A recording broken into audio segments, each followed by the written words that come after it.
When he forgets to wear chapstick, he does double backflips. Please welcome Jeffrey Morrell.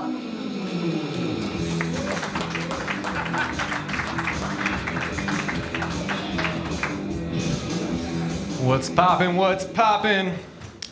I took a break from the Olive Garden to come here tonight. You can look at my fit. I see a lot of people. Used to work there for about 2 years. A lot of people have tattoos on their wrists.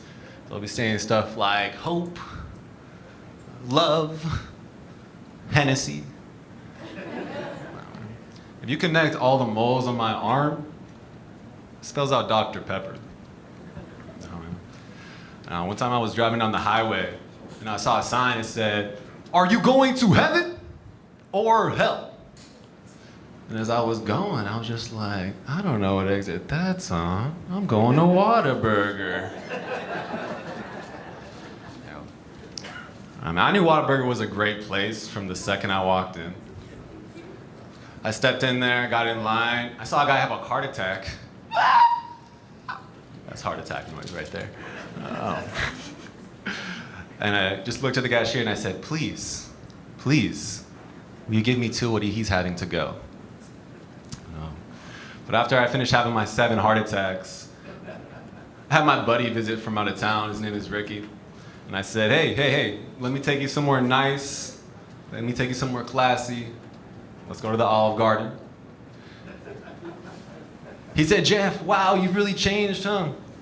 You think you're better than me because you can afford complimentary breadsticks? I said, shut up, Ricky. You used to use cocaine, which is like the Whole Foods of drugs. Gosh. I had to squeeze Listerine out of a sponge last night to get drunk. Came back at me saying, oh, Jeff, you don't know the struggle. You don't know. I have to use the family bar of soap as mouthwash. I don't know whether I have my brother or my mom tearing my mouth sometimes. This ultimately turned into a who's more bro contest, me or Ricky. So I had to top it off. I was like, hey, you don't know my struggle. I had to use my sister's breast milk to make Cheerios that I got from under the fridge. It takes me a week to make breakfast, Ricky. Yeah, he told some people nobody comes over for breakfast anymore. It's crazy. I just watched the movie Footloose for the first time. Anyone watch that movie? No? Okay, just me? All right. I guess I'm the only one watching Lifetime out here. No, but I watched that movie and the premise, straight up crazy. A conservative Christian town bans dancing and rock music because a person got into a car accident after doing those things. My buddy was listening to country music, driving with his girlfriend that has braces. They hit a speed bump while he was receiving oral pleasure. And it caused her to bite something that shouldn't be bit. And we have all those 3 things, and they're all horrible. If the movie's different from on that plot, I didn't care to watch the rest of it. I'd be really interested in a prequel to that movie, though, where the governor is just saying, well, back in the town of Ricotta Cheese County, there was a person talking about civil rights and freedom and a bunch of hoopla, so we had to ban alcohol to the town. Another person was throwing bananas and turtles at cars on the freeway, so we had to ban Super Mario Kart from the county. But I do reckon that the hardest hit to us was when a pretty young lady went to the restroom and clogged the toilet.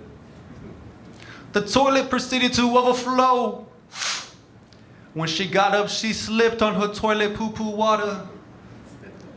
She would have just got a concussion, but instead she drowned.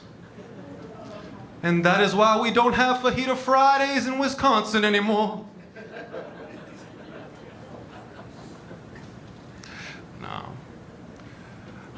But growing up, man, I could have never had fajitas. I just had that when I moved to Arizona. I grew up too broke. I was so broke I couldn't afford Kool-Aid. We had Flavor Aid. Tell me, dude, have you guys ever had Flavor Aid? No, let me answer. No, you haven't had Flavor Aid, because only I've had Flavor Aid. Gosh. The Kool-Aid Man is a nice big frosty picture with sunglasses. Oh yeah, my belly.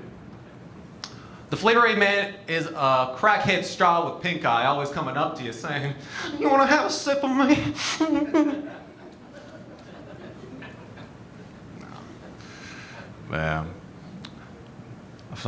Along with Flavor Aid in Alaska, we had a lot of things. We had a lot of earthquakes. If you don't know what an earthquake is, I know we're in Arizona. But just imagine that you have Parkinson's trying to eat a bowl of cereal. You gotta like change your shirt every single bite.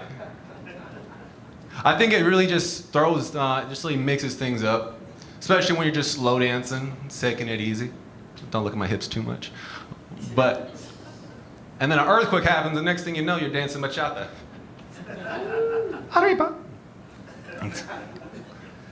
I think it's most noticeable when, say you're having some love-making time, and you're telling your girl, "Hey, slow down, slow down, slow down." An earthquake happens, and boom, you got your teacher pregnant. No. But yeah, Alaska, man, that place is so big, it literally has 20 different native languages. You can have 20 different girlfriends and not have one of them give a shit about your day. No. But languages are interesting. I think, we have so many in the world. I feel like they derived from people that try to copy British English, and they just couldn't keep up. So they started putting their own twists. Because there's no way we went from, "Oh yes, let's go over to me flat and have some crimpets and fish and chips and the stuff, Willy Wonka flat top," to, "Hey, we're gonna make a ranch ice cube smoothie right before the tornado coming through. Hey, you wanna meet my sister, Mom?" No. That's why I have trouble trusting people from the South. They turned a beautiful honeybee of a language into a killer wasp going through puberty.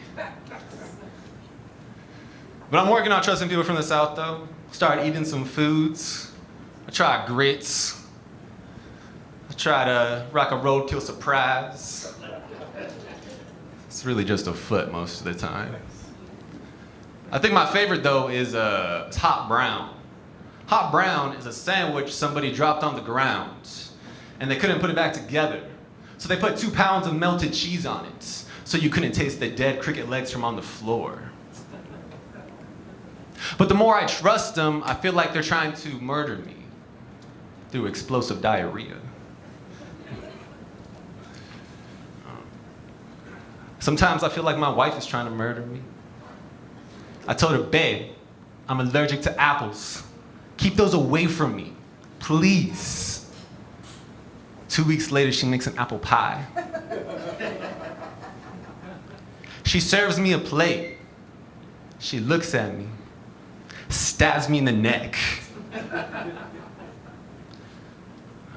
I've been married for about 2 years, though.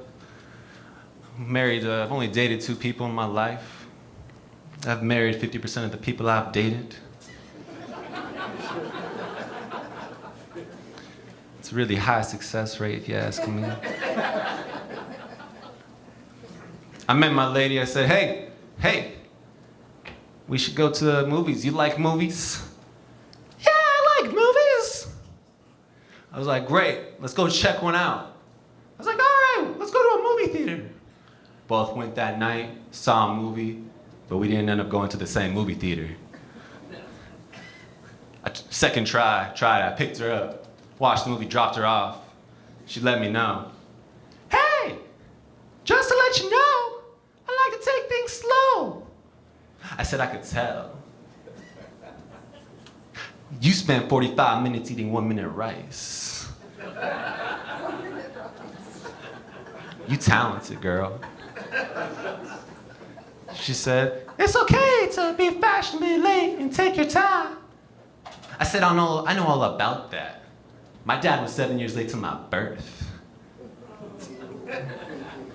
That guy's styling. No. Love my dad. He speaks Spanish, I speak English. I feel like that kind of breaks down a lot of communication, considering you can't talk to one another. I feel like one of the first times I did get his attention, though, was as a teen. I said, Dad, Dad, Dad, Dad, Papa. He's like, what? I said, something happened at school. What? Escuela. All right, go on. And then I'm like, hey, you know, I was talking to my teacher, and I think I got her pregnant. He looked at me, he's like, get? What? So this whole time, you're telling me you've been straight? I said, Dad, Papa, please, what do I do? Please help me figure out this situation. He said, all right, let me tell you what to do. Here's my toolkit with some Vicks. I want you to go out with her and show her how you can fix a car. Show her how you can twist a light bulb and fix a leaky sink. And once she sees how you handle tools, I promise you, I guarantee you, I'll put a bowl of menudo on this, that she will take her chances being a single mother. All right, appreciate you guys, that's me.